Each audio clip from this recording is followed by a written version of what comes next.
Welcome to BBC World News. Russian-backed separatists in eastern Ukraine have ordered a full military mobilisation in the latest sign that a Russian invasion of Ukraine may be imminent.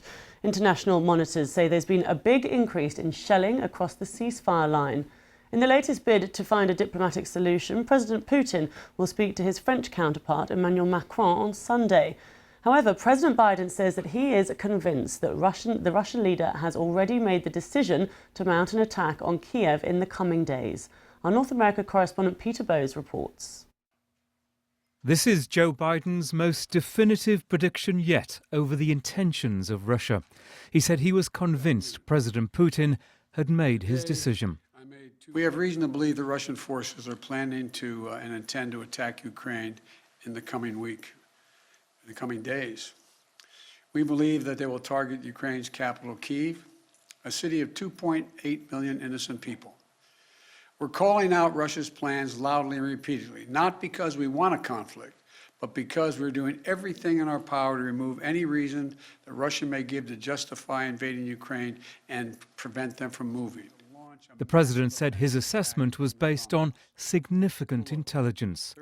Mr. Biden's comments came after a phone call with other world leaders, including Boris Johnson, who's heading to the Munich Security Conference later, with a message that there's still a chance to avoid unnecessary bloodshed. The view of Downing Street is that the UK continues to reserve judgment on whether Russia has decided to invade Ukraine. The White House says the transatlantic leaders are united in their determination to continue pursuing diplomacy while preparing to impose swift, coordinated economic costs on Russia should it choose further conflict. Vladimir Putin has again insisted that large-scale military exercises close to the Ukrainian border are purely defensive and don't represent a threat to any other country. But Western intelligence suggests that a further 7,000 troops have arrived on the border in recent days, and field hospitals have been spotted close to the divide between the two countries. There's also increased activity in the separatist-held east of the country. With sirens wailing in the city of Donetsk, local leaders have claimed Ukraine is about to attack and that women and children are being evacuated to Russia. But Western allies say it's Russian-backed misinformation to try to justify a full-on invasion of Ukraine. Peter Bowes, BBC News. Let's speak now to James Waterhouse, our correspondent who's in Kiev for us. Now, let's talk first of all about what we were just hearing there about these claims about a full military mobilisation. First of all, how significant is this? We've heard a lot of talk about false flag attacks and basically the ante being upped recently, haven't we? What do you make of this? I think this is a continuation of concerning, yes, events in the eastern occupied territories of Ukraine. The separatist militants have announced, as you say, what's called a mobilisation order. We understand that to be urging men who can bear arms to stand up, in their words, and protect their families, urging people to sign up at military offices, and it's a continuation of this tone of urgency which is getting both Ukraine's government and the West concerned. This is off the back of yesterday, where an evacuation order was announced. The militants were claiming, without any evidence, that they were under attack from Ukraine's army. And what we're not clear on is the detail. This could involve potentially hundreds of thousands of people. President Putin of Russia has set up refugee camps across the border in the Rostov region of Russia. State TV were releasing images of buses being loaded with residents. The BBC's heard from some people inside those territories who are less than happy with what's going on. But look, as far as the West is concerned, this is part of Russia, they say, of generating a false justification for a potential invasion. Moscow has denied that, once again accusing the West of hysteria.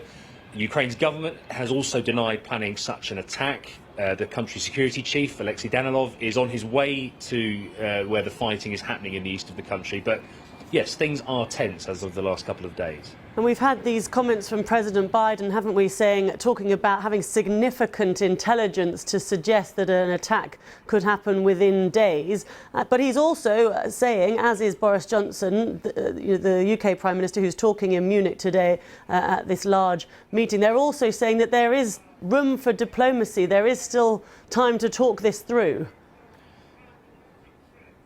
Yeah, typically, if the President of the United States says he believes Vladimir Putin has decided to launch an invasion and specifically suggested that Kiev could be targeted first as part of that invasion, that would be alarming to a lot of people. But we have to remember this has been a week where some were predicting an invasion would happen as specifically as Wednesday.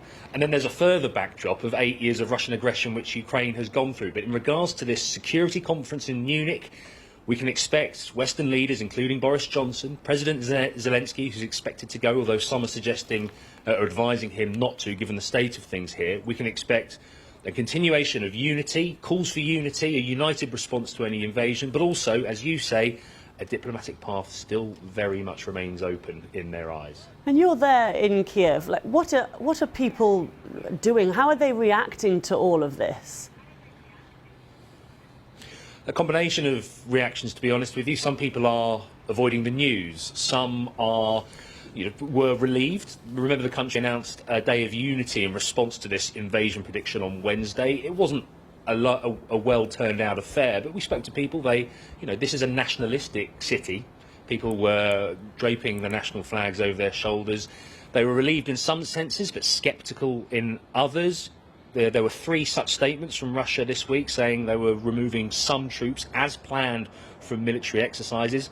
Many people weren't buying that, but it's worth repeating. Ukrainians are used to this form of aggression from Russia. Granted, things have become a lot more severe in terms of what we're hearing, but this is still, thankfully at this stage, a war of words that is very much continuing. But what is adding to the tension as well are Russian missile drills, which are taking place on the border, overseen by Vladimir Putin himself. They'll be testing certain launches as well as the country's nuclear capability. No such detonations or anything like that, but it's Russia once again making a statement whilst denying it has plans to invade. OK, thanks very much. Now, that's James Waterhouse for us there in Kiev. Well, let's take a closer look at those separatist-held parts of eastern Ukraine experiencing an increase in violence. The self-declared People's Republics of Donetsk and Luhansk have been fighting the Ukrainian army in the east for the past 8 years in a conflict that has claimed more than 14,000 lives. Our correspondent Orla Girin has been to the frontline village of Trudivsky and sent this report. An increasingly grim horizon in eastern Ukraine. We headed for the front lines where shelling has intensified, a prelude perhaps to much worse to come. The village of Trudivsky is in the line of fire. Emotions were raw just hours after shells rained down. Alexander Basilev is lucky to be alive. He was at home with his wife when a shell landed in their garden. They started at the hill, he says. The last shell fell here. Now all the mud is inside my house. The attack was part of a flare-up along the front line. The village is on Ukrainian soil, but some here sympathize with Moscow and put the blame on Ukrainian troops. They insist it was Russian-backed rebels nearby and say President Putin is laying a trap. We think it's a provocation, said Raisa, because there is shelling of civilian areas where there are no army positions. The enemy wants to provoke the Ukrainian army. The tension has been increasing here, and for communities living on the front line, the risks and the suffering are increasing also. The warnings about an invasion keep coming, but whether or not that happens, communities here are already trapped in a war of attrition. And across the front line, in the breakaway capital of Donetsk, sirens wailing after the authorities announced women and children would be evacuated to Russia. сегодняшнего дня. 18 февраля. Separatist leader Denis Pushilin said the operation was arranged on Friday the 18th because Ukraine would soon attack. But a BBC analysis of the metadata shows this footage was recorded 2 days earlier. Правильное решение. Video has emerged showing small numbers boarding buses apparently bound for Russia. The West has long feared that President Putin would use the separatist areas as a pretext for an attack on Ukraine. It looks like the stage is being set for something.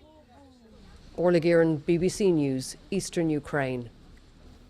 Well, as we've been hearing, there's the annual Munich Security Conference taking place today. World leaders are attending and Ukraine is at the top of the agenda. And we will, of course, bring you the latest from there as it happens.